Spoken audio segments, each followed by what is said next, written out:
Hi అందరికీ. ఇక్కడ tiles ఇక్కడ కొత్తగా వేయించడం జరిగింది. వేయించింది కూడా మాకు తెలిసిన మేస్తూనే పిలిపించి వేయించాం. అయినా కొత్త వాళ్ళు చేసే పని ఎట్లా ఉండేదంటే, టైల్స్ వాళ్ళు అందరు కాకపోయినా కొంతమంది చేస్తారు. ఈ బీడింగ్ ప్లేట్ అనేది ఉంది కదా, ఈ ప్లేట్ని వాడు తీయకుండా దాని మీద అంతే టైల్ వేసుకుని పోయాడు. ఈ టైల్ వేసింది కాక ఈ అడ్డం టైల్ కూడా వేసుకున్నాడు. ఇప్పుడు కొట్టి ఈ కొట్టిన పైన సున్నం అంతా మళ్ళీ పైపులో చేరి కింద బ్లాక్లో అవ్వాలి. ఇప్పుడు కనీసం పని అప్పు చెప్పినప్పుడు తెలుసుకోవటం చేయటం ఉండాలి. ఇలా ఎరుపు పనులు చేసి వెళ్ళిపోవటం అంటే అతి చండాలంగా ఉండేది. ఇది పాత బిల్డింగు.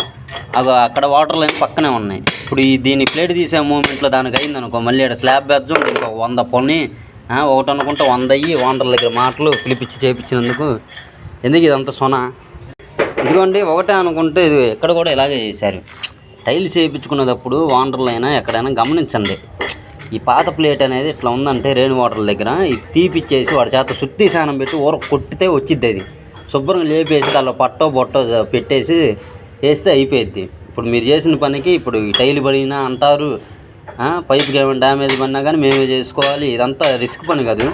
చిన్న శుద్ధి స్నానం పెట్టి తీసేస్తే అయిపోయేదానికి. ఇప్పుడు దీన్ని చూడండి, ఈ అంచు కొద్దిగా గోలేదు పలిగిపోయిద్ది.